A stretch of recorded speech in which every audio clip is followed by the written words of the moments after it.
গোৱালপাৰা জিলাৰ কৃষ্ণাইত সংঘটিত হয় চুৰিকাণ্ড।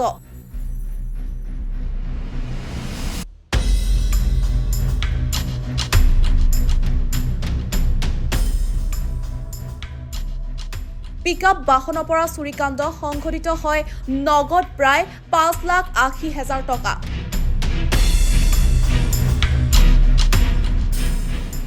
টকা চুৰিকাণ্ডৰ লগত জড়িত পিকআপ বাহনৰ চালকক আটক কৰা হয়।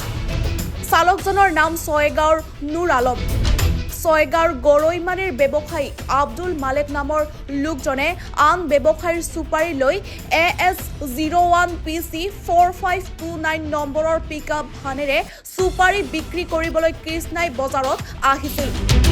পিছত বাহনখন কৃষ্ণাই দৈনিক বজাৰত ঘূৰাবলৈ চেষ্টা কৰাৰ সময়তে পূৰ্ব পৰিকল্পিত দুজন যুৱকে অতি কৌশলেৰে গাড়ীৰ পৰা টকাৰ বেগ লৈ পলায়ন কৰে। তাৰ পাছতে ব্যৱসায়ীগৰাকীয়ে বাহনৰ টকাৰ বেগখন নোপোৱাত এক হাহাকাৰৰ সৃষ্টি হয় কৃষ্ণাই বজাৰত। দুই যুৱকে কেনেদৰে পৰিকল্পিতভাৱে পিকআপ বাহনৰ পৰা টকাৰ বেগখন লৈ উধাও হ'ল এই সমগ্ৰ দৃশ্য বন্দী হৈছে CCTV কেমেৰাত। ৰাতিপুৱাই মই তাৰমানে চুপাৰী লৈ আহিছোঁ, চুপাৰীখিনি যেনে তেনে বিকছোঁ।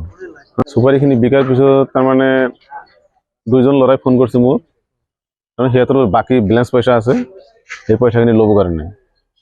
একজনে ফোন কৰিছে, ফোন কৰাৰ লগে লগে বজাৰতে মই 1 লাখ টকা লৈছোঁ। লোৱাৰ পিছত আৰু এটা বেপাৰী তাত গ'লোঁ, তাত যোৱাৰ পিছত মোটামুটি তাতে 1,80,000 টকা পালোঁ। এইফালে এইখিনি লৈ আহিলোঁ, অনাৰ পিছত আৰু বাকী আৰু এক জেগাত মানে 1.5 লাখ টকা আছিল, সেইখিনিও মই লৈ লৈছোঁ। সেইটো 1.5 লাখ টকাটো মোৰে আছিল, তাৰমানে যোৱাকালিৰ বেলেঞ্চ আছিল, সেইখিনি মই লৈ লৈছোঁ। লোৱাৰ পিছত মই যিখিনি মাল আনিছিলোঁ, মালখিনি কাটা চাটা কৰি দি পেলাই তাতে মোৰ মোটামুটি 1.5 লাখ অলপ কিবা ওপৰত পইচা হৈছিল। বাকী খুচৰা পইচাখিনি মই পকেটতে লৈছোঁ, বাকী তাতেও মই 1.5 লাখ টকা পাইছোঁ।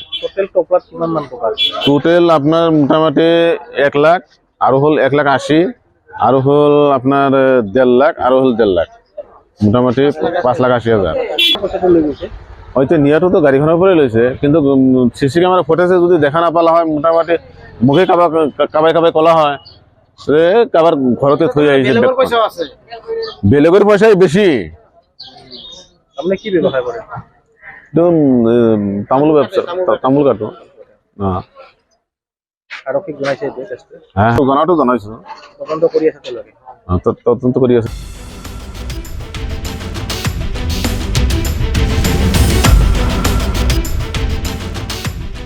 দুধনৈৰ পৰা নৱজিৎ ৰাভাৰ প্ৰতিবেদন, এনিভাৰত 24।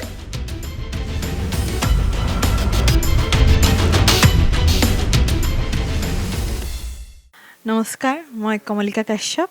প্ৰথমেই মই এনিভাৰত 24ৰ প্ৰত্যেকগৰাকী কৰ্মকৰ্তালৈ শুভেচ্ছা জনাইছোঁ যে এনিভাৰত 24 শীঘ্ৰেই ছেটেলাইট চেনেল হ'বলৈ গৈ আছে।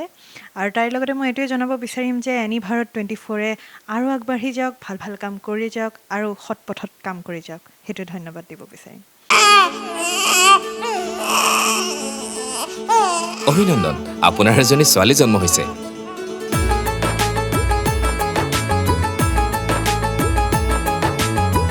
লাহি পাহি